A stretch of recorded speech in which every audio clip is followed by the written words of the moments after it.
Boa noite. Começar mais uma live do Salmo 119, no estudo. Antes da gente começar o estudo em si, vamos, se for possível, compartilhem a live, tanto no Instagram, marquem as pessoas, como no Facebook, enviem o link, compartilhem a live, se possível, para a gente atingir o máximo de pessoas possível. A gente vai continuar, né? Não só por opção nossa, mas também porque a história do salmista continua.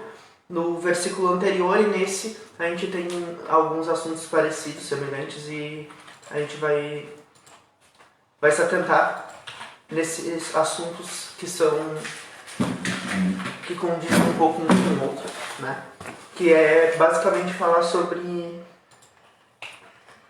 não posso dizer, sobre calúnia, né? Foi o que a gente falou na semana passada e é um pouco do que a gente vai falar essa semana. A gente não são só calúnias que podem acontecer. Na semana passada a gente conversou bastante sobre isso. Sobre nem sempre que vão falar da gente é calúnia, infelizmente. Muitas vezes vão falar verdades. Mas hoje eu acho que mais especificamente nós estamos falando sobre calúnia mesmo. Sobre pessoas que se ajuntam para falar mal da gente, para tentar nos derrubar, para tentar acabar com a nossa moral em algum nível. Vou pedir para o Pai fazer uma oração enquanto eu compartilho aqui. Querido Deus e amado Pai, queremos erguer a nossa oração à Tua presença mais uma vez, te agradecendo, Senhor, por tudo que Tu tem feito em nosso viver. Faz de nós verdadeiros adoradores, que nós possamos colocar de verdade em primeiro lugar Tu na nossa vida, que Teu reino venha sobre nós e nós possamos Te ter, Senhor, como nosso único e suficiente Salvador. Faz de nós verdadeiros, não permita, Senhor, que nós caiamos nem para a direita nem para a esquerda, mas possamos andar na Tua presença todos os dias, que nós possamos elevar as nossas orações todos os dias, te agradecendo, Senhor, por Tu ser esse Pai de misericórdia, esse Senhor Todo-Poderoso, que mesmo sendo o Todo-Poderoso teve misericórdia de nós e se tornou o nosso Pai, mandou o Teu Filho unigênito para morrer na cruz do Calvário para nos dar tamanha salvação e assim, Senhor, nos tornar co-herdeiros em Cristo na Tua presença. Muito obrigado pelo Teu cuidado, muito obrigado por Tu ter deixado a Tua palavra para nós aprendermos e andar nos Teus caminhos.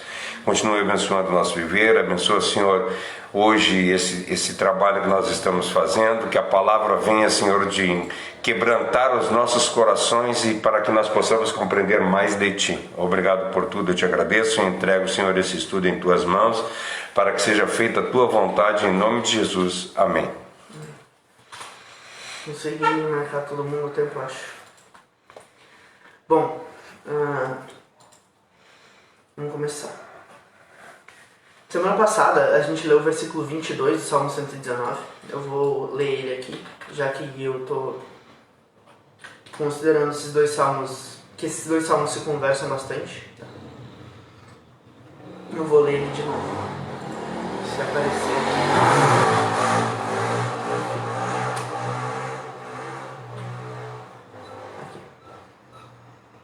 O Salmo 22 falava: tira de sobre mim os insultos e o desprezo, pois eu tenho guardado os teus testemunhos.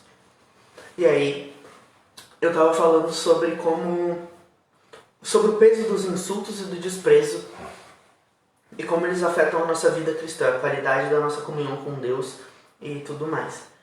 E hoje, né, nós temos uma continuação e talvez boa parte do motivo de eu ter levado o versículo 22 da maneira com que eu levei na semana passada seja o versículo 23, já que eu considero ele uma continuação, né? Ele fala o seguinte: assentaram-se príncipes e falaram contra mim, mas o teu servo meditou nos teus decretos. Aqui a gente vê alguém mas justamente o oposto de lamentando. Ele está constatando que príncipes, pessoas com poder, pessoas poderosas e influentes, se assentaram para falar contra ele, né? Para elaborar planos e tentar derrubar ele e a moral que ele tinha, ou a boa fama que ele tinha, né? Foi fama que a gente estava falando na semana passada, pai? Era fama que a gente estava falando? Então, era justamente isso que eles queriam derrubar. Semana passada a gente falou sobre a importância da boa fama e quando que ela importava e quando que ela não importava. Quais eram as razões para a gente zelar por ela e em quais momentos nós deveríamos abandonar a luta por uma boa fama, né? Nós temos várias situações onde nós devemos buscar nossa fama para honrar o nome de Deus, aquele que a gente diz servir, mas em vários momentos a nossa fama, justamente por servir a Deus, vai ser suja, né? E nesses momentos vale a pena nós mergulharmos nessa má fama e lidar com ela. E aqui a gente fala sobre um salmista que ele tem inimigos poderosos. E poderosos no sentido político e também poderosos no sentido de influência social, política ou religiosa. E numa possível guerra por esse poder político, ou por apoio popular, digamos assim, que seria o mais comum hoje, né? Eles se juntavam, talvez até, e uma coisa que a gente pode botar em questão aí, tanto no caso de Esdras quanto no caso de Davi, possivelmente pessoas que não se gostavam entre si, mas se uniam para tentar derrubar o salmista, né? Por quê? Porque viam a influência e o poder que havia na vida dele, muito superior ao poder político ou social que eles poderiam ter ou que eles tinham, e por isso eles buscavam maldizer essa pessoa, né? Esse salmista, seja ele Davi ou seja ele Esdras.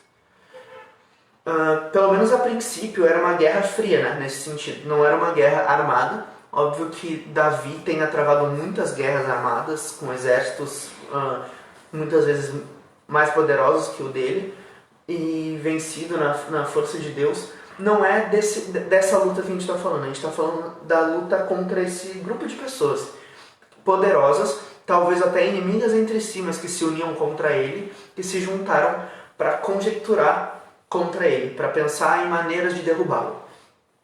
Então essa guerra fria que a gente vai tratar aqui, essa guerra de palavras, essa guerra de fama, essa guerra de reputação, não uma guerra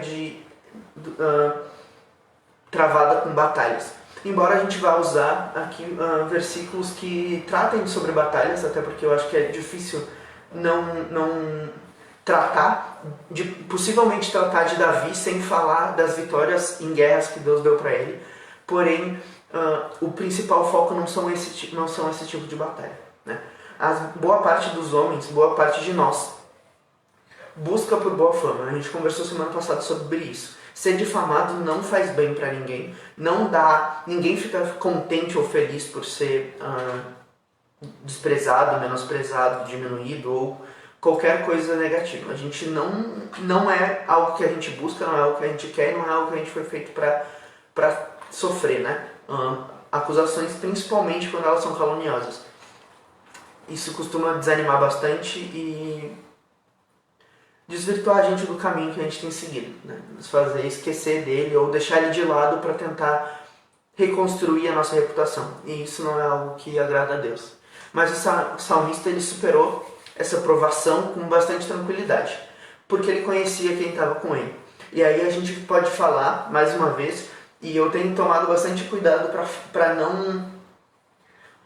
Para aquilo que eu interpreto do Salmo 119, caber tanto em Davi quanto cabe em Esdras. No livro que eu estou lendo, o autor não se preocupa com isso, ele foca bastante em Davi, porém eu tenho essa preocupação não só porque eu quero que caiba nos dois, mas porque eu quero que caiba em nós, né? Se eu faço algo totalmente pensado em Davi e eu não consigo nem colocar Esdras, que teve uma vida bastante parecida com a dele em alguns pontos, como eu poderia... Esse cara tá com um pouquinho de carência. Como eu poderia puxar para mim, se eu não consigo puxar nem para Esdras, essa possibilidade de diálogo, né?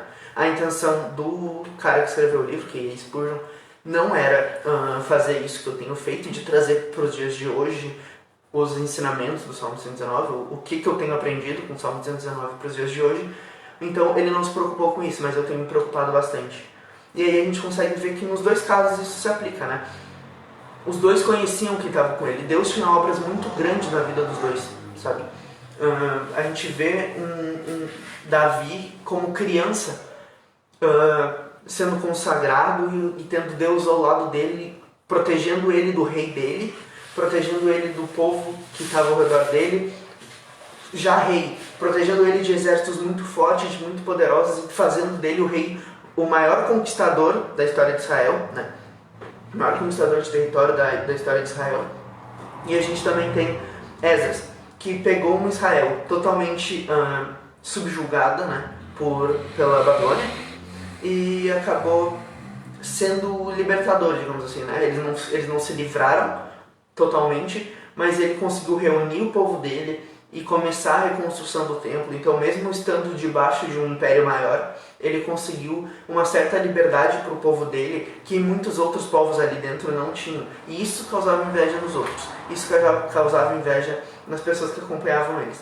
Afinal, muitos daqueles povos queriam poder ter um templo deles, queriam poder ter um governador deles, queriam poder se ajuntar ao povo deles, mas na verdade eram todos escravos de um reino maior, de um imperador que não era da religião deles. E foi inclusive a história de Israel por muito tempo antes de Esdras conseguir a liberdade deles, né? Uma liberdade entre aspas, mas uma liberdade muito grandiosa em comparação com o que havia na época. Por isso a gente vê a obra e o poder de Deus tão grande na vida deles, causando inveja em outras pessoas, nas pessoas ao redor deles. Sejam essas pessoas reis, príncipes, outros governadores, descendentes de antigos reis dos seus respectivos reinos, né? E essa inveja fazia essas pessoas se juntarem para falar mal do salmista. Mas assim, essa guerra, né? Essa guerra que o salmista trava, ele não trava se defendendo.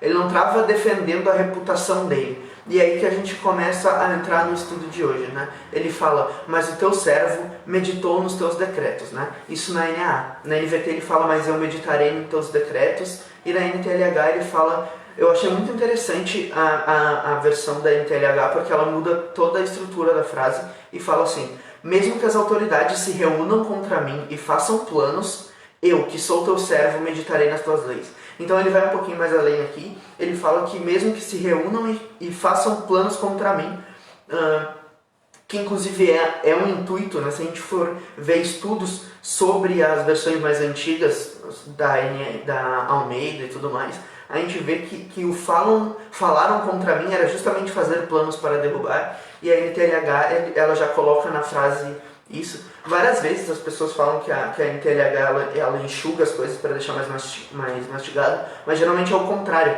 né? Para deixar mais mastigado, às vezes um versículo de 2 frases na NTLH acaba se tornando 4 frases para eles poderem, porque eles explicam o contexto. Isso acaba facilitando bastante para quem está estudando. Eu sempre recomendo comparar versões, por isso que eu sempre uso 3. E aí a gente vê em Judas 1, versículo 3, que fala o seguinte: amados, quando eu me empenhava para escrever a respeito da salvação que temos em comum, senti que era necessário corresponder-me com vocês, para exortá-los a lutar pela fé, que uma vez por todas foi entregue aos santos. Então aqui a gente vê o que eu acredito, né? Uma pista da verdadeira guerra que a gente trava e que o salmista estava travando aqui. Uma guerra para defender a fé.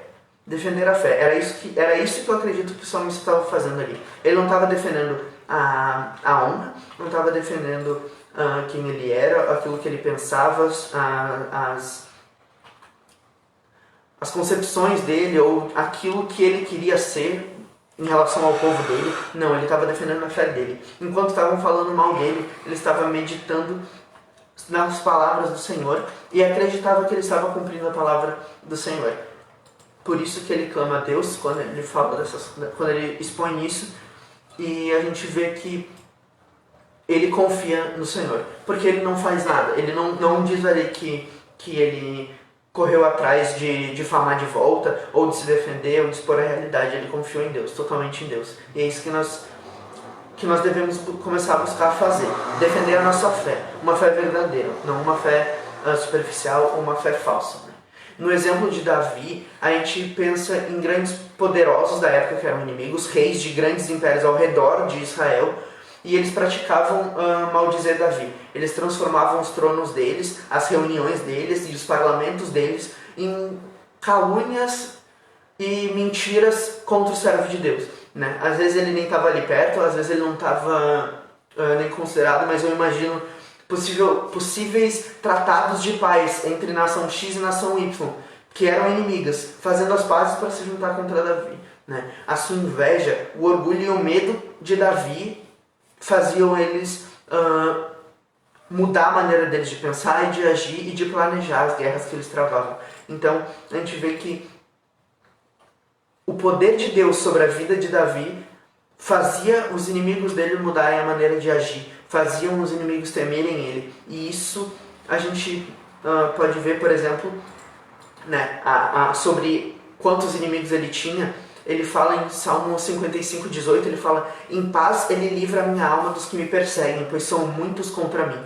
Então ele fala que são muitos contra ele e que em paz ele livra a minha alma dos que me perseguem. Então aqui nós vemos uma confiança por parte de Davi, né, do salmista, do Salmo 55, em Deus, uma confiança em guerras travadas com armas, em guerras que causam morte, sangramento. Então a gente vê que ele confiava em Deus nessas guerras.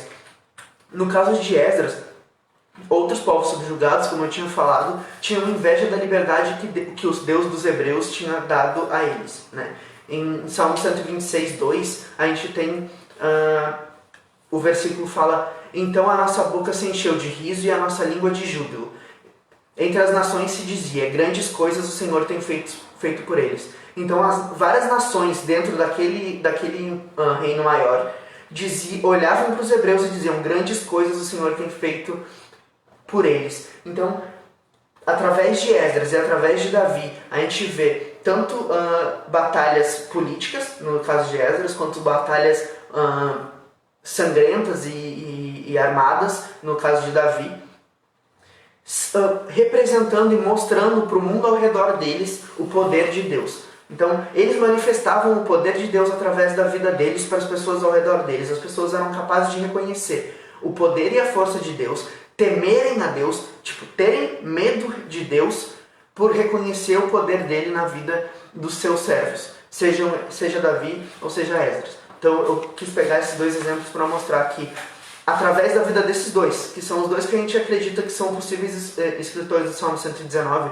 Deus manifestava o seu poder. E que esse versículo aqui definitivamente não é um versículo que a gente pode usar para bater o martelo em qual dos dois pode ser. Porque esse versículo poderia estar falando muito bem de qualquer um dos dois. Mas nenhum dos dois casos, né, nem o de Davi, nem o de Esdras, mostrava a verdadeira batalha dos dois. Esdras não tinha como principal batalha a batalha política, e Davi não tinha como principal batalha aquelas batalhas armadas deles. As batalhas espirituais eram a grande preocupação dos dois. Os dois escrevem salmos falando sobre as batalhas deles, sobre a vida deles. Então, aquilo ali era uma maneira de honrar o povo, e honrar o povo de Deus, né, a nação eleita de Deus, que era Israel. E eles deram o seu melhor para isso. Mas aquilo ali era só uma amostra de como eles confiavam em Deus e como era Deus que dava vitórias para eles. Porque, né, a gente pode até citar Efésios 6:11, que é dito: porque a nossa luta não é contra carne nem sangue, mas contra os principados e potestades, contra os dominadores deste mundo tenebroso e contra as forças espirituais do mal nas regiões celestes. Então a gente vê que a nossa briga não é contra carne e sangue, né? Não é contra o sangue e carne. Não são contra pessoas, não são pessoas os nossos alvos. Então não faria sentido nem para Esdras nem para Davi entregar a vida deles em combate a esses príncipes falando mal deles, aos governadores, a políticos que podiam estar falando mal deles pro rei, ou no caso de Esdras, né, ou fazendo planos para um ataque contra Israel, no caso de Davi. Isso não era e nunca seria o grande foco deles enquanto eles tivessem Deus como grande foco. Porque por mais que Deus fosse o Deus dos exércitos, não era sobre isso a palavra dele, não era essa a vontade dele. Mas como servo de Deus, tanto Davi quanto Esdras sabiam quem ia lutar por eles. Quem que travava as batalhas políticas, quem que travava as batalhas armadas e principal de tudo, quem que dava força para eles para travarem as batalhas espirituais. a gente tem citado bastante aqui como a gente vê o salmista do Salmo 119 se colocando como total dependente de Deus para tudo que ele faz, né? Para toda a obra dele. E essa é a grande diferença entre os príncipes que confiavam nos seus tronos e nos reinos que eles tinham, e o salmista que confiava no reino de Deus e sobre quem se sentava naquele trono. E tem um grande motivo para isso, porque o salmista acreditava que todo o poder vinha de Deus. Todo o poder na terra inteira era entregue e cedido por Deus, que era o verdadeiro dono de todo o poder. Então não fazia sentido para eles buscarem força e poder em funcionários terceirizados, digamos assim. Porque os reis eram terceirizados. O verdadeiro dono de todo o poder era Deus. Então era em Deus que eles buscavam a verdade e o verdadeiro poder, né? A gente tem, eu botei alguns versículos aqui que falam sobre guerras e lutas. Talvez tenha um chiadinho aí, mas daqui a pouco para. Zacarias 14:3 fala sobre lutas e guerras. Deuteronômio 2:33 fala que o Senhor entregou a nós e derrotamos ele, aos seus filhos e a todo o exército. Então mostra que quem venceu as batalhas em Deuteronômio 2 foi o Senhor e não o povo dele, né? O Salmo 144:1 fala: bendito seja o Senhor, a minha rocha, que treina minhas mãos para a guerra e os meus dedos para a batalha. Então não só Deus ganha a batalha através do povo, mas antes de ganhar a batalha, Deus prepara o povo para batalhar. Então é Deus que dá a preparação, é Deus que dá a vitória. E em Deuteronômio 3:22 eu acho que é a maior afirmação nesse sentido, fala: não tenham medo deles, o Senhor seu Deus é quem lutará por vocês. Então ele te capacita, luta por ti e te dá a vitória, né? Então nada nessas guerras armadas, consequentemente nas guerras políticas, e também não é com a nossa força que nós vencemos as guerras espirituais. Deus prometeu que lutaria por nós. Nós temos que crer e confiar nele, porque ele tem todo o poder nele, né? Todo o poder está nele. E aí é confiando nisso, é confiando nessas afirmações. Tanto Esdras quanto Davi tinham a Torá, né? Então essas coisas que eu li em Deuteronômio eram realidade na vida deles. Eles liam, meditavam e decoravam a Torá. Então isso aqui era decorado para eles. Não era uma coisa que eles tinham na estante, ou que eles tinham um livro fechado na casa deles que eles liam de vez em quando. Era algo que eles tinham decorado. Era algo que eles sabiam de cor e que eles amavam. Principalmente somente desse salmo que nós estamos lendo. Ele fez um capítulo de 176 versos em louvor à palavra de Deus. Então ele realmente tinha paixão por essas coisas. E ele reconhecia que o verdadeiro poder vinha de Deus e não dele. E ele reconhecia que nem mesmo as tramas feitas pelos príncipes ou por influentes de reinos poderiam tirar a paz do coração dele, que estava determinado a realmente se entregar na meditação, né? Como ele fala ali: meditei na tua palavra. Por isso que ele não se preocupa. E é por isso que eu imagino que nem tenha sido tão difícil para ele chegar na oração, botar os joelhos no chão e olhar para o céu e dizer: olha, estão falando mal de mim. E partir para o meditei nas tuas palavras, sabe? Não merece muita consideração. Não merece 5 minutos de oração, isso que estão fazendo contra mim, porque eu sei que isso não é nada. Tu sabe o que está acontecendo, eu estou falando para te saber que eu sei o que está acontecendo, mas isso não importa. Não é isso que vale a pena perder tempo para falar sobre, né? Eu imagino que falar sobre a meditação na palavra logo em seguida mostra que ele estava realmente buscando a fé, e que a luta dele era para manter a fé, né? Como a gente leu lá em Judas. E eu imagino que nessa mesma mentalidade, nessa mesma intenção, é que Paulo escreveu a Timóteo, para alertar ele sobre essa verdadeira luta, né?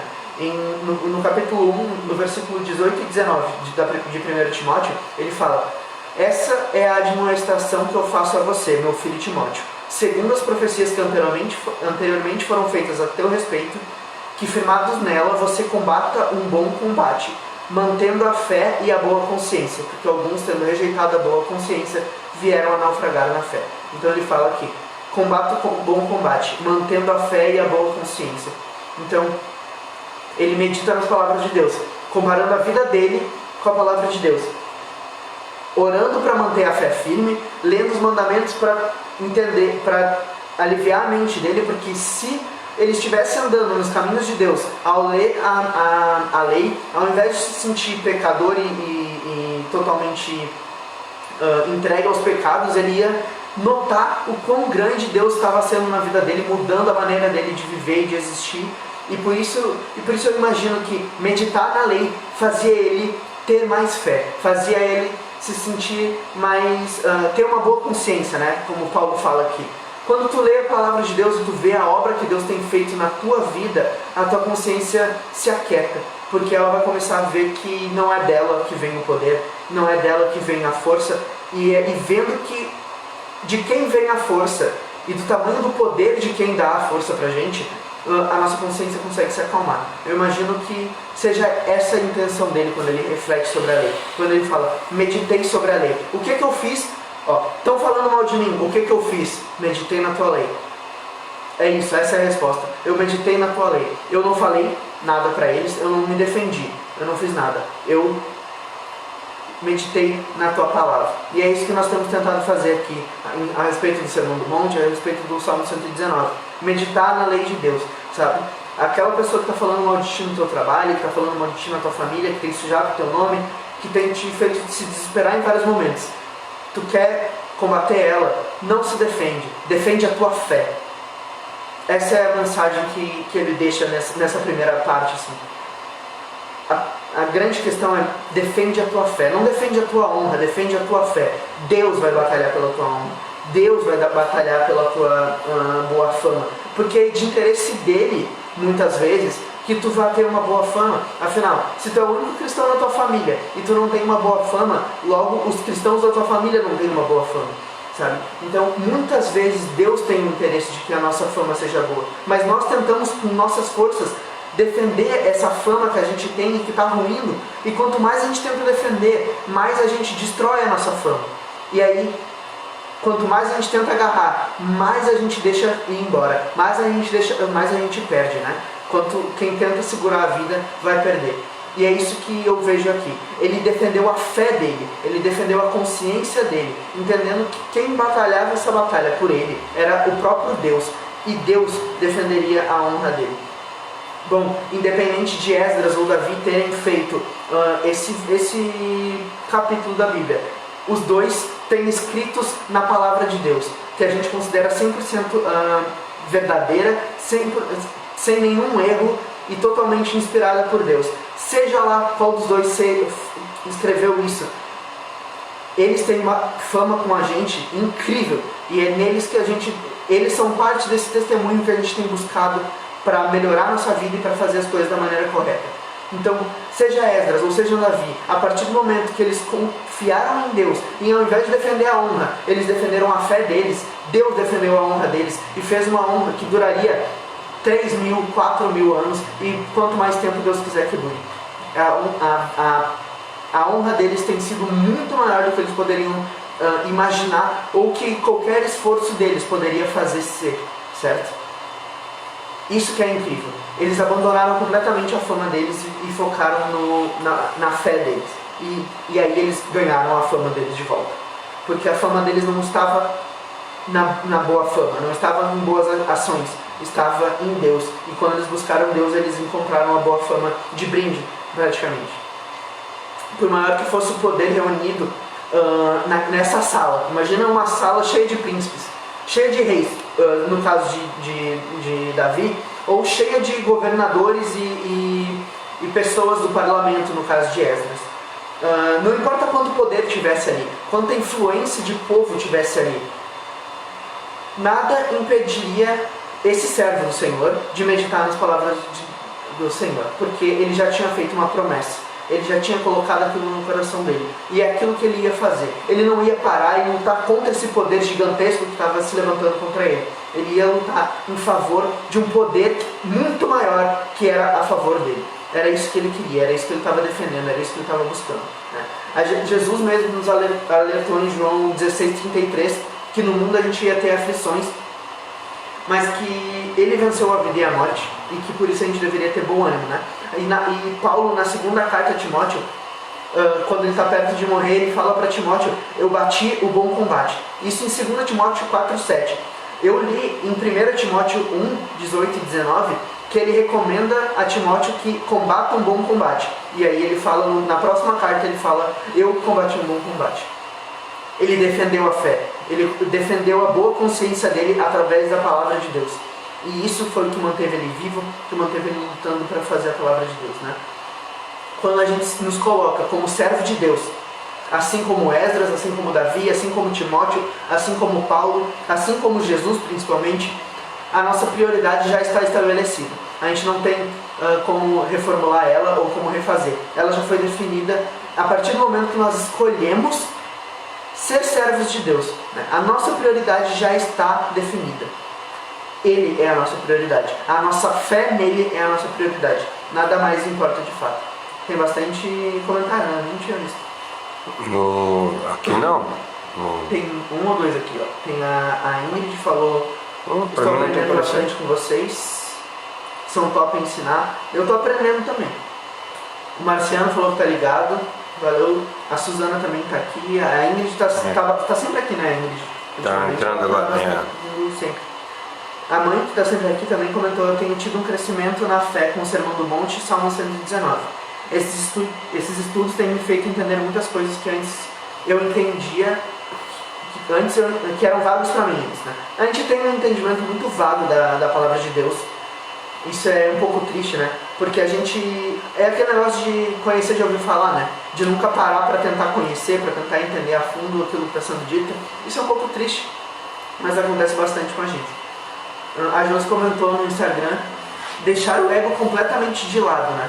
Falamos tanto e cantamos que tu cresça e eu diminua. Já não sou mais eu quem vive, mas Cristo vive em mim. Mas nesse mundo onde aprendemos a ser egocêntricos e centralizadores, é bem difícil. É bem difícil mesmo.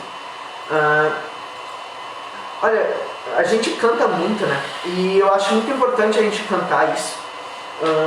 Porque por mais que a gente cante da boca para fora, isso. Por exemplo, teve muitas músicas que eu cantei durante 20 anos que eu cantava desde que eu tinha 2 anos, porque eu cresci em igreja e eu imagino que eu cantava tudo errado e com palavras que nem existiam de verdade, mas cantava, e que ao longo do tempo fui aprendendo e continuando cantando músicas de infância com uma letra linda que eu nunca parei para pensar. E daí, ano passado ou esse ano, eu estava cantando e, caraca, olha o que eu estou falando. E daí eu acho isso muito interessante, sabe? A palavra de Deus cantada, muitas vezes ela vai passar anos sendo cantada pela tua boca sem que tu entenda o que tu está dizendo, mas um dia desses ela vai te pegar. Eu tenho certeza que sim, porque quando tu canta a palavra de Deus, tu está cantando algo com muito poder, e geralmente uma hora ele vai te pegar, sabe? Nem que seja, cara, não vou cantar mais isso, ou algo do tipo: caraca, se eu estou cantando isso, eu preciso consertar minha vida para viver isso. E várias vezes isso já aconteceu comigo. De perceber uma música do Oficina G3, por exemplo, que eu cantava há muito tempo, que eu amava a música e achava muito inteligente a letra, mas que eu nunca tinha parado para pensar o significado real por trás da filosofia que eles apresentavam. Porque eu sempre gostei bastante de filosofia, mas toda filosofia tem uma motivação por trás. E a motivação dessas músicas é Cristo. E a gente tem que cantar elas com prazer, reconhecendo o tamanho e o poder de Cristo nas nossas vidas. Então, que a gente possa, assim como a gente tem lido a palavra e de uma maneira superficial e entendido de maneira vaga, as músicas que falam da palavra também nós temos entendido de maneira vaga.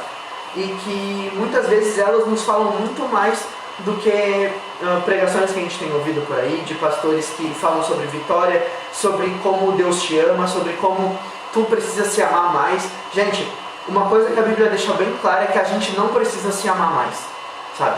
Se tem uma coisa que o ser humano faz por natureza, é amar a si próprio acima de Deus, e isso causar grandes problemas na vida dele e na história dele. A gente precisa aprender a esquecer da gente um pouco e começar a focar no que realmente importa, tá? Nos amar mais não é algo saudável, não é algo que o cristão devia incentivar.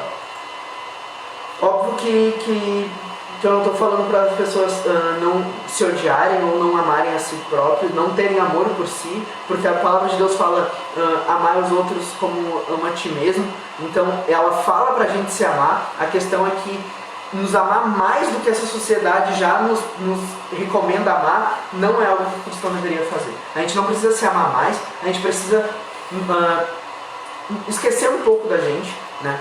Parar de ter autopiedade e misericórdia de nós mesmos e começar a ter um pouco disso pelos outros, compartilhar um pouco isso que a gente sente por nós, né? Qualquer coisa que a gente faz, a gente dá 1000 desculpas, a gente fala, mas é que se tu parar pra pensar, eu sou muito coitadinho, porque aconteceu tal coisa comigo, por isso que eu fiz isso. E quando o outro faz, a gente é o primeiro a apontar o dedo. Então a gente precisa parar de ter autopiedade e misericórdia de nós mesmos. Nós precisamos começar a mudar a nossa vida, a colocar a nossa vida perante Deus e pedir para Ele transformar nossas vidas, certo? Nenhum dos poderosos inimigos eram dignos de 5 minutos da atenção do salmista se esses 5 minutos fossem tirados da meditação diária na palavra de Deus. Como eu falei, em uma frase, ele só dedicou metade dela para falar sobre esses príncipes que estavam se juntando contra ele. Aquilo ali não era digno do tempo dele. O tempo dele era para meditar na palavra, e assim que ele cita aquilo, ele já pula direto para isso. Estou meditando na tua palavra, tenho meditado na tua palavra. Então, é nisso que ele confia, é nisso que ele deposita a fé dele. Ele não foca em pedir socorro, em pedir ajuda, em pedir defesa. Ele foca em defender a fé dele. Certo? O mesmo salmista que combate essas calúnias no versículo 22 e 23, ele tinha feito uma promessa no versículo 15. O versículo 15 fala, meditarei nos teus preceitos e as tuas veredas terei respeito. Então no 15 ele fala, meditarei no futuro. E aqui no 23 ele fala, eles têm se juntado para falar contra mim, meditei nas tuas palavras. Ou seja, no passado, o teu servo meditou, eu meditei, meditarei no futuro também, né? A NTLH botou no futuro, mas a NAA coloca no passado o meditei. Eu acho isso muito interessante, porque mostra o intuito, o coração, a promessa e a dedicação que o salmista tem no 15 e os resultados disso no 23. O resultado do que isso tem feito. Eu imagino que o Salmo 119 não tenha sido escrito numa noite, então muito possivelmente tiveram alguns anos de diferença, ou poemas que foram escritos hoje, que foram juntados com poemas que foram escritos 5 anos depois. Provavelmente foi alguma coisa assim. A gente vê lá para os 70 em diante, ele falando sobre coisas que respondem a versos desses primeiros que nós estamos lendo agora. Então é um salmo que conversa consigo mesmo. Parece que ele foi escrito ao longo de um grande tempo, de um grande período. Isso é bastante interessante. A Ingrid falou. Quer ler? Não quer que eu leia? Já passei por isso. Ouvi louvor sem prestar atenção, e quando me deparei com a verdadeira adoração e os louvores me ajudaram muito. Por muito tempo, louvores foram grandes evangelistas para mim. É muito bom mesmo, porque a gente recebe mais, né, música do que palavra. É muito difícil. A gente está fazendo esse tipo de live desde o começo do ano. O pai tem feito a Salmo 119 desde antes disso, e a nossa assistência é baixa, né? Quando a gente pega 15, 20 pessoas na live, é bastante gente já. Então a gente vê que não é uma assistência grande. Quem está aqui geralmente já foi evangelizado, muitas vezes por música ou por palavras mais curtinhas, certo? Então a gente vê que é um trabalho muito grande que é feito até a gente chegar aqui. Mas se tu fizer uma live de música não cristã, vai pegar view rapidinho. Música cristã vai pegar view, um pouco menos de view rapidinho. A gente tem nossa cultura, né? Não só a brasileira, mas a cultura do mundo tem uma aceitação musical muito maior do que de palestra, de ensinamento sobre coisas que não parecem interessantes. Então é muito bom quando a gente sabe que a gente pode confiar na música, sabe? Porque tem muita música hoje em dia por aí que não dá pra confiar. Imagino que tinham muitas músicas antigamente também que não davam pra confiar. Mas existem muitas músicas por aí que estão falando a palavra de Deus, que estão cantando a palavra de Deus. E isso é maravilhoso, isso é incrível, isso muda a vida das pessoas. Isso nos faz ter ideias e pensamentos que a gente não teria, que de uma maneira mais poética, a arte é uma coisa que Deus criou, tá? A música, a pintura, os textos são coisas que Deus usa. Então a arte é uma coisa que Deus usa assim, a gente não pode reprimir a arte ou desvalorizar a arte. Eu vou... O que foi, Pai? Tá. Mais uma vez eu vou fazer o paralelo aqui entre os reinos. O salmista buscava um reino do Senhor há muito tempo, né? A gente vê desde o primeiro versículo que ele fala sobre o reino de Deus. E ele alegava dependência. Buscava forças em Deus para a verdadeira guerra espiritual que ele tratava, e também as guerras de exército e guerras políticas eram vencidas através da força dele. Então tudo era feito primariamente buscando o reino de Deus, não buscando vitórias em exércitos, não buscando vitória política, não buscando nada que não fosse em primeiro lugar o reino de Deus. E o reino de Deus era a primeira coisa que ele buscava. E enquanto os outros, eles buscavam mais poder político, né? Imagina assim, poder político no sentido de se juntar com outras pessoas poderosas para juntar mais poder, né? Uma pessoa poderosa, duas pessoas poderosas se juntando, criando mais poder. Então era confiança em dois reinos diferentes. Um confiava no reino celestial e da onde vinha todo o poder, e outros confiavam em poderes terrenos e tentavam se juntar para construir um poder um pouquinho maior para ter mais chances de vencer. São dois reinos diferentes e cada um buscava nesses reinos ao redor deles a resposta para essa batalha que eles estavam vivendo, né? Essa batalha secundária na vida de Davi, que eu imagino que fosse a batalha primária na vida daqueles príncipes, certo? Perante isso, as calúnias não mereciam defesa alguma. Quando ele parava para pensar que o Senhor tinha defendido ele de exércitos, que o Senhor tinha defendido ele de calúnia de gente poderosa, aí a gente pode até citar as coisas que Saul fez com Davi, antes de Davi ser rei. Então, antes mesmo de ter poder, tinha uma pessoa poderosa, acima de Davi, rei de Davi, que fazia coisas contra ele, assim como Esdras tinha pessoas maiores que ele dentro do reino, que falavam mal dele, que tentavam botar o rei contra ele. Então a gente vê que essas calúnias não mereciam defesa, porque o que eram calúnias de pessoas que tentavam se juntar umas com as outras para construir um poder realmente significante em comparação com aquele Deus tão poderoso que mudou a vida deles, que defendeu eles de exército, que derrotou exércitos, que livrou eles do Egito, sabe? Uma coisa que eu gosto muito na Bíblia é que no povo judeu, é que tu vê um cara que viveu 1000 anos depois de Moisés e ele vai dizer: Deus tirou o meu pai do Egito, sabe? Então a gente vê que eles honram muito a história do povo deles, eles têm muito isso na mente, sabe? Foi o meu pai que foi tirado do Egito, fui eu que fui tirado do Egito, eu estava lá, eu sou parte desse povo. E a gente precisa muito ter essa concepção também. Nós, como igreja de Deus, nós precisamos muito entender que Deus está nos livrando da perseguição que tem acontecido no Oriente todos os dias, sabe? Deus está nos livrando dessas coisas, Deus está nos defendendo. Não é só uma questão de achar, uma questão de uma confiança vazia, é de reconhecer aquilo que Deus já tem feito e vai fazer em nós, e reconhecer que esses príncipes, mesmo juntando todos os poderes deles, não são capazes de vencer Deus. Não é o suficiente. Então eles não se preocupavam com isso. Isso não merecia que esses príncipes não mereciam o tempo que ele deveria estar gastando meditando para falar deles. Então ele não falava, ele continuava meditando. E a grande questão é qual Senhor nós temos nos prostrado como igreja nos dias de hoje, né? Qual poder tem nos dado temor? A gente tem mais medo do que os príncipes podem fazer conosco, se eles se juntarem contra nós, ou daquilo que Deus, o Todo-Poderoso, e que deu poder para esses príncipes, pode fazer conosco pela eternidade, sabe? Aonde que está o nosso temor? Aonde que nós temos depositado o nosso medo, a nossa confiança e nosso temor? O poder político e social que a nossa reputação tem, o poder onipotente de Deus, na qual toda forma de poder subsiste, o que tem sido a nossa busca? Nós temos buscado esse poder social ou temos buscado o poder onipotente de Deus? Aquele que tudo pode, todo poderoso, todos os outros poderes vieram dele.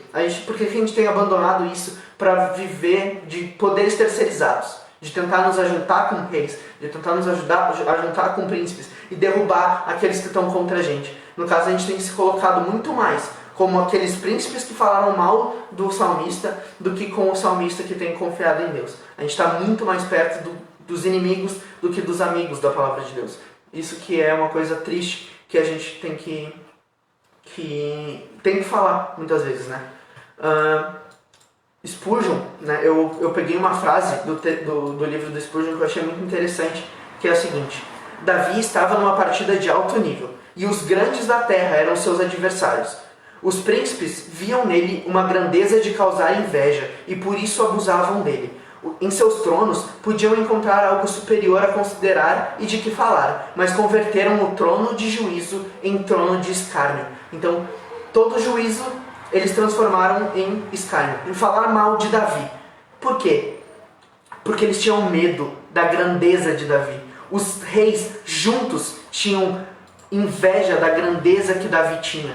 E da onde que vinha essa grandeza? Da fé que ele defendia. Porque ele não defendia a honra dele. Ele tinha uma grande honra entre aqueles que tentavam desonrá-lo. Por quê? Porque ele batalhava e defendia a fé dele. E a honra dele era tão grande que fazia os príncipes terem inveja. Ele era difamado porque tinham inveja dele. Tinham inveja da obra de Deus na vida dele. Não daquilo que ele era capaz de fazer, mas daquilo que eles viam Deus fazendo na vida deles. Como a gente leu ali no 126, né, que é de Esdras, as nações falavam: grandes coisas o Senhor tem feito por eles. E é isso que eu imagino que os príncipes falavam de Davi, que eu imagino que é isso que Spurgeon está falando também, né? Ele apresenta uma realidade colocando Davi como salmista, né? Porque para ele, no livro que ele escreveu, ele coloca Davi como salmista. E a questão que ele nos deixa é: o poder que Deus tem revelado em nós tem causado inveja nas pessoas poderosas ao nosso redor? O poder de Deus na tua vida tem causado inveja nos vereadores, nos deputados, nos pastores, nos falsos profetas, digamos assim, né? Não em pastores não tem que causar inveja em pastores, pelo amor de Deus. Mas tu tem causado inveja em gente que tem poder político. Não só de ser eleito político, mas um poder político no sentido de influência, professores tendo inveja de ti, mestres, políticos de verdade, como vereadores, presidentes, governadores, líderes de família têm tido medo da tua influência na família deles através do poder de Deus, sabe? A grande questão é: quanta inveja do poder de Deus as pessoas têm tido, e quanto dessa inveja é graças ao poder que é revelado através da tua vida, sabe? Não é do teu poder que eles vão ter inveja, eles vão ter inveja do poder de Deus, mas e eles vão ter inveja do poder de Deus independente do que aconteça. A questão é quanto do poder de Deus tem sido revelado através da tua vida que tem causado inveja neles, sabe? Porque se a gente não revela o poder de Deus, se as pessoas têm tido inveja do poder de Deus porque o nosso vizinho, ou o cara da nossa igreja, ou ele viu num filme aquilo que Deus pode fazer, a gente está fracassando como cristão. A gente tem que apresentar o poder de Deus para as pessoas. A nossa intenção não é que eles fiquem com inveja, e sim que eles se submetam ao poder de Deus assim como nós. Porém, muitas vezes poderosos vão ter inveja, porque o que eles querem é poder. Eu acho que a gente pode até citar aqui o Simão, o mago, né, pai? Em Atos, falam que tinha em uma cidade tinha um cara que era um mágico, e ele fazia várias mágicas, e todo mundo adorava ele, porque ele fazia mágicas, era muito incrível. E aí chegou João e Pedro na cidade e começaram a curar as pessoas, e desceu o Espírito sobre as pessoas que eles botavam as mãos. E aí Simão, esse mago, disse: caraca, isso é massa. E foi. E impuseram a mão nele, ele começou a seguir os dois. E daí quando ele começou a ver que Pedro botava a mão nas pessoas e as pessoas recebiam poder do Espírito Santo, ele disse: quanto que tu quer para me dar esse poder aí? Porque eu gostei desse poder. Esse poder é massa. E daí a gente começa a ver que ele estava sendo influenciado pelo poder de Deus na vida de Pedro. Mas o que ele queria era poder. Ele não queria ser influenciado pelo poder. Ele não queria receber as bênçãos de Deus na vida dele. Ele queria receber o poder de Deus, para ele ser glorificado. Ele queria ser o poderoso, assim como Pedro estava sendo na visão dele. Só que Pedro não tinha poder. Quem tinha poder era o Espírito Santo dentro de Pedro. Aí Pedro repreende ele. E aí nós vemos o quão infeliz é a vida de uma pessoa que vive correndo atrás de poder, que ao ver a obra do Espírito Santo na frente dela, o que ela faz não é: me ajuda, me socorre, me faz ser santo, me faz ser como tu. Não, é: me dá esse poder que eu vou ficar famoso com esse poder aí. E é isso que Simão coloca. E é esse tipo de gente que vai ficar com inveja. E tem que ficar com inveja. É esse tipo de gente que tem que se sentir incomodada pelo poder de Deus na tua vida. Não pelo teu poder, mas pelo poder de Deus na tua vida. A Ingrid fez uma pergunta aí, não. Nas minhas orações eu sempre falo para Deus me deixar bem longe de pessoas ruins porque me faz mal. Mas eu como cristã deveria ficar perto dessas pessoas ruins para evangelizar elas, ser sal na terra e luz no mundo, ou isso seria um risco para mim? Eu particularmente prefiro estar perto de pessoas que entendem a vida cristã. Existe muito preconceito religioso e eu fujo de julgamento. Olha, aqui eu acho que tem três tipos diferentes de pessoas, tá? Primeiro eu vou tratar o último tipo, que é essas pessoas com preconceito religioso. Eu botaria essas pessoas na caixinha de fariseus, que são as mesmas pessoas de quem Jesus se afastava quando ele estava aqui. Ele ensinava para as pessoas pobres, ele ensinava para as pessoas humildes, e os fariseus, quando vinham para ele não ensinava, ele rebatia, né? Porque os fariseus vinham com perguntas maldosas, e ele rebatia as perguntas e ia embora. Geralmente ele fazia isso, ele respondia e ia embora, respondia e ia embora. Ele não ficava ensinando o fariseu, ele não ficava cuidando e alimentando o fariseu, porque os fariseus conheciam a lei, eles não precisavam ser ensinados sobre a lei. Só que eles misturavam a lei para fazer uma religiosidade preconceituosa, de tentar colocar Deus na caixinha do que eles acham que Deus pode ser, e limitavam o poder de Deus. Então, assim, esses religiosos realmente, Jesus fugia, né? Jesus, que tinha toda uma autoridade, Paulo combatia contra eles, mas também não era esse o foco de Paulo. Paulo focava em falar para as pessoas humildes, falava para as pessoas que estavam dispostas a ouvir. Então, religioso, muitas vezes, vai ser o pior tipo de gente para a gente ficar perto. E geralmente vai ser o tipo de gente que a gente quer se afastar. Gente que tem aparência de piedade, mas que duvidam do poder dela. Não faz a eficácia. Então, tem aparência. Aparência. A palavra de fala desses, afasta-te. Exatamente. Esses são os religiosos. Pessoas que demonstram ser muito piedosas, mas que duvidam da eficácia da piedade. E por isso eles usam a piedade para ganhar poder, que é o que eu estava falando agora há pouco. Eles usam para ganhar poder político, poder de influência sobre as pessoas, não para glória de Deus, certo? Então, essas pessoas realmente, esses religiosos, que foi o último tipo de pessoa que tu falou, eu recomendaria que tu se afaste, assim, principalmente no começo da tua fé. Eu não me sinto pronto, por exemplo, para bater de frente com uma pessoa dessas. Porque eles têm muito mais conhecimento do que muitos de nós, e eles têm maldade. Então eles sabem o que tu sabe e sabem as tuas respostas, e eles vão fazer a pergunta de uma maneira que derrube as tuas respostas. Eles não querem conhecer, eles não te fazem pergunta para te responder, eles fazem perguntas para te humilhar. É esse tipo de pessoa. Ou para te humilhar. Para te humilhar, exatamente. Então, daí, vamos lá. As outras duas tipos de pessoas, né? Eu, como cristã, deveria ficar perto de pessoas ruins, né? Responde a segunda primeiro, perto de pessoas cristãs que conhecem. Que não foi o que eu respondi. Não. De cristãs que estar perto de pessoas que entendem a vida cristã. A comunidade cristã, ela é essencial para a construção do nosso caráter cristão. Como Paulo, por exemplo. Paulo passou anos aprendendo e estando junto com os discípulos de Jesus antes de sair e pregar o evangelho. E quando ele saía e pregava, ele ia na cidade, juntava as pessoas e passava, digamos que passou um ano, ele passou alguns meses evangelizando, e depois de um tempo ele juntava aquelas pessoas e ficava no meio delas, e aquelas pessoas junto com ele evangelizavam. Então esse negócio de comunhão, de atrair pessoas que entendem a vida cristã, é essencial, isso é necessário em qualquer período da nossa vida. A gente aprende uns com os outros, a gente fortalece o outro quando ele cai, e ele nos fortalece quando a gente cai. Então, Essas pessoas que entendem a vida cristã, elas são muito necessárias da gente ter ao nosso lado. A gente precisa valorizar a igreja, sabe? Por isso que a gente bate tanto no movimento desigrejado, porque não tem como tu ter a comunhão que é recomendada na palavra de Deus se tu não vive em comunidade. Por isso que a igreja da comunidade é muito importante. A gente tem mais 6 minutos no Instagram. E aqui a outra pergunta que ela faz é: eu deveria me afastar de pessoas ruins? Eu diria que no começo da fé, sim.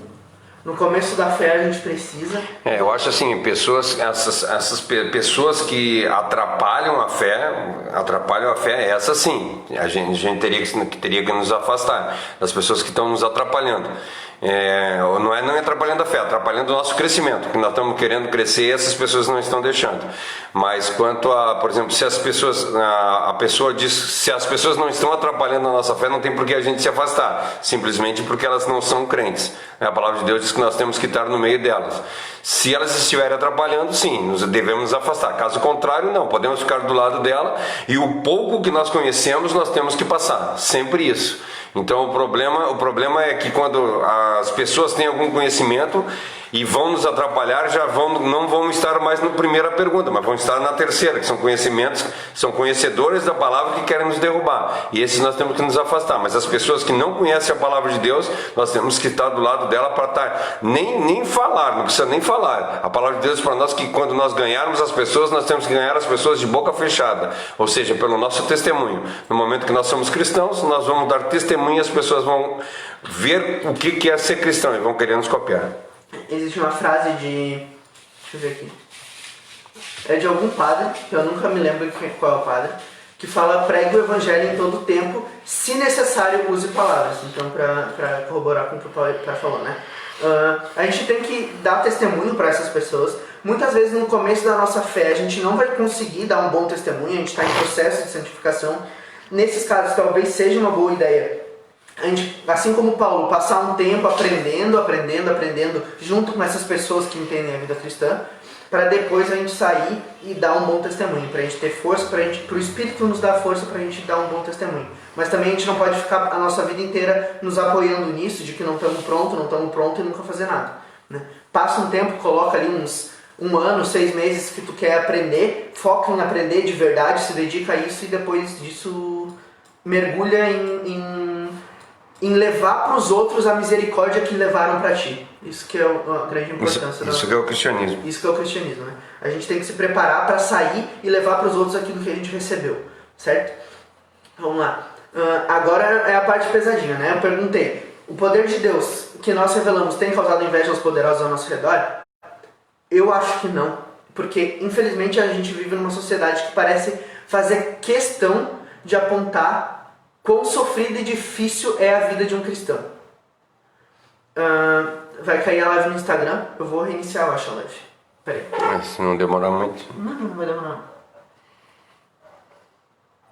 Pera aí, gente do Facebook, me perdoe. Aqui.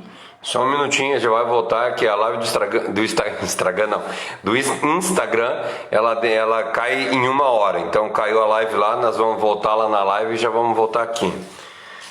Então vamos fazendo. Ué, eu não sei se está em live aqui. Glória a Deus. Tá, agora tem live.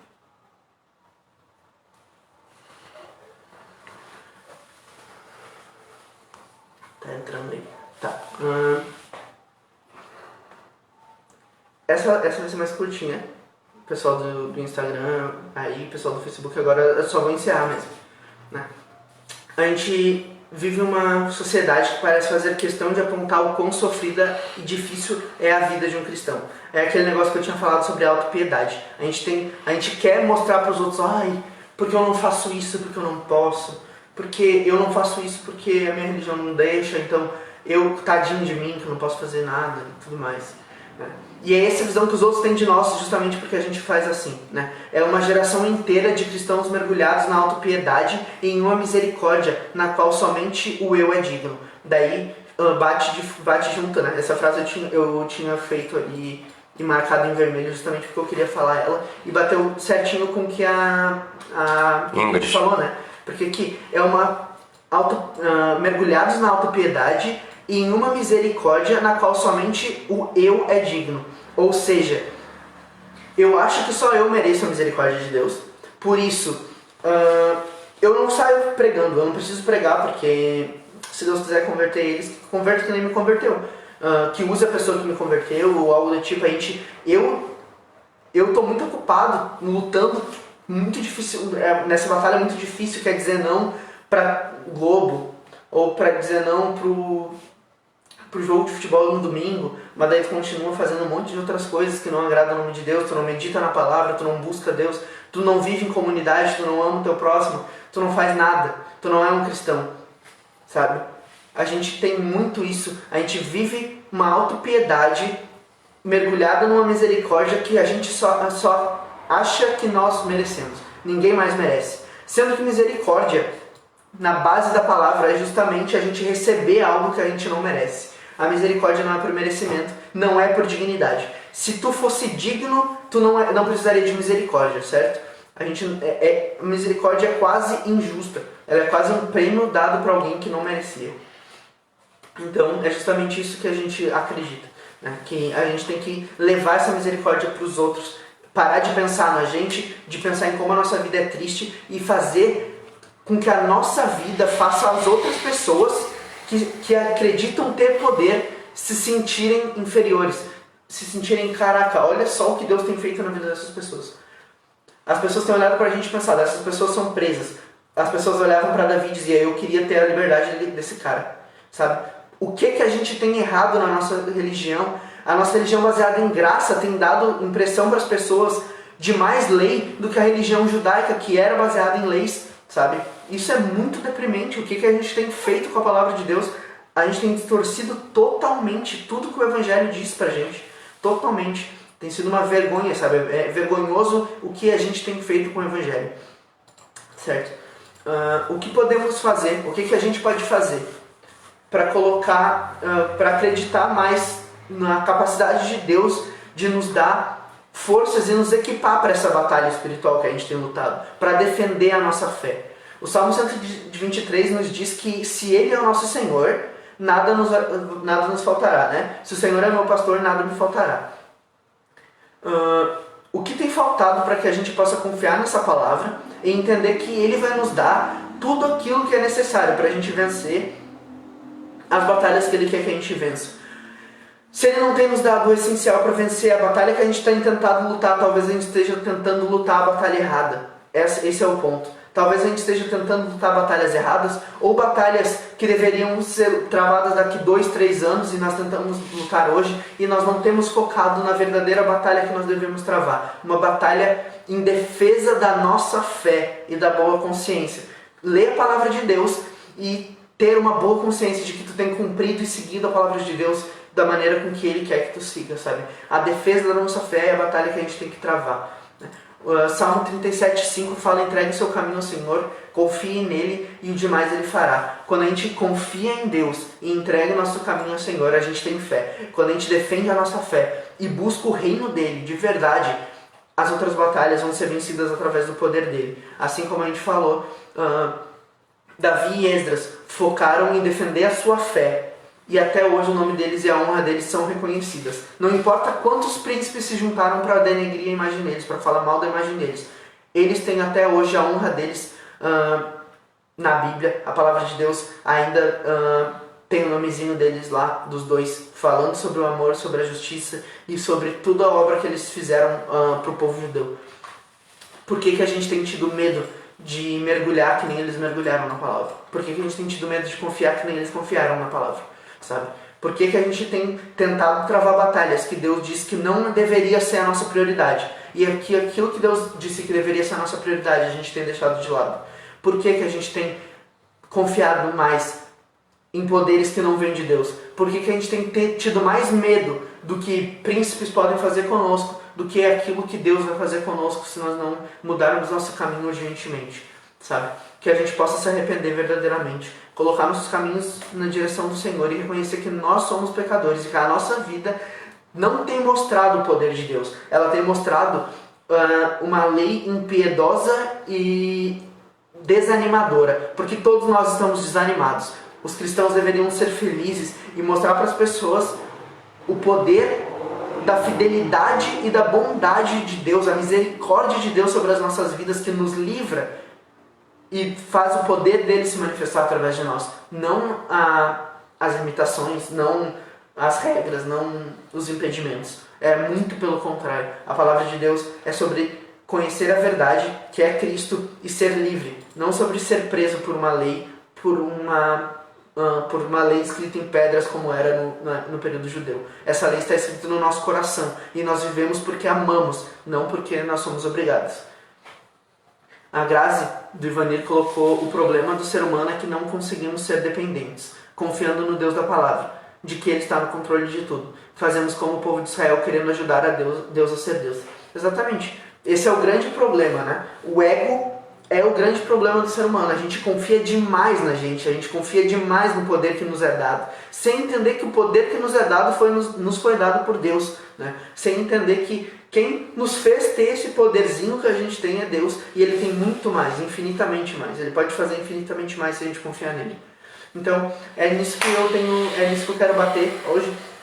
Na capacidade de Deus de fazer muito mais do que a gente pode imaginar, no poder de Deus infinitamente maior, parar de confiar nesse poder que a gente tem, terceirizado, que nos foi dado pelo verdadeiro dono do poder, e começar a confiar naquele que realmente tem o poder, no poder bruto e na sua forma natural, a verdadeiro poder. Poder é uma característica que muitos de nós temos, que nos foi dado como um fragmento, um reflexo do atributo que Deus tem, certo? Deus é poder e Ele nos deu um reflexozinho disso. Vamos parar de confiar nesse reflexo e vamos olhar para o verdadeiro poder, para aquele que realmente é poder. Ele não tem, Ele é poder, certo? Que a gente possa confiar mais nele, que a gente possa esquecer de nós, esquecer de quem nós somos e começar a confiar mais nele. Semana que vem a gente vai ler o versículo 24, que também vai falar sobre ter prazer na palavra de Deus. Então, cada vez mais a gente vai focar nisso, na palavra de Deus, na palavra de Deus. É nisso que o Salmo se foca. Em 176 versículos ele vai falar 174 vezes sobre a palavra de Deus, sobre a lei de Deus, sobre os testemunhos de Deus. E é nisso que o salmista era apaixonado. E que a gente possa aprender com ele a ser apaixonado pela palavra de Deus também. Eu vou fazer uma oração para a gente encerrar. Pai, eu quero te agradecer pela oportunidade de aprender um pouquinho mais sobre a tua palavra, um pouquinho mais sobre a vida desse salmista, que nós não temos certeza da sua identidade de fato, mas que nós reconhecemos que o quão bom seria se fôssemos todos nós, o quão bom seria se as nossas almas ardessem tanto quanto a desse salmista pela tua palavra e pela tua vontade, por fazer a tua vontade. Tu nos disse que através da cruz, através do Espírito Santo, a tua lei seria escrita no nosso coração. E até hoje nós não temos conseguido sentir esse poder. Mas através do Salmo 119 a gente vê essa promessa sendo cumprida antes mesmo de ser feita. E que nós possamos, pela fé naquilo que tu fez antes de fazer a promessa, nós possamos ter fé de que tu vai fazer com as nossas vidas também. Nos dá amor pela tua palavra, como tu deu para esse salmista. Nos dá amor pelas tuas leis, pelos teus testemunhos e pela tua vontade. E que nós possamos fazer com que a nossa vontade se coincida com a tua, e que tudo que nós fizermos porque é a nossa vontade, nós possamos fazer porque foi aquilo que tu nos disse para fazer. Que a nossa vontade seja fazer a vontade do nosso Pai, assim como era de Cristo. É isso que nós temos buscado, ser mais parecidos com Cristo. E eu peço que o teu Espírito Santo nos ajude a ser feitos mais parecidos com Cristo, para a tua honra e para a tua glória. Que nós possamos mostrar o teu poder para as pessoas ao nosso redor, e que elas venham te buscar por reconhecerem o tamanho do teu poder nas nossas vidas. Não por reconhecerem quem nós somos, mas por reconhecerem a manifestação do teu poder. Porque tua é a glória, toda a honra, todo o poder para todo sempre. Amém. Amanhã a gente vai ter às 20 horas live. A gente vai ter culto e com transmissão ao vivo na página da igreja no Facebook. Vai estar o pastor Leandro da Assembleia de Deus. O pastor Leandro Oliveira, da Assembleia de Deus de São José. De Florianópolis. Desculpa. Ele vai estar em São José. Né? Isso.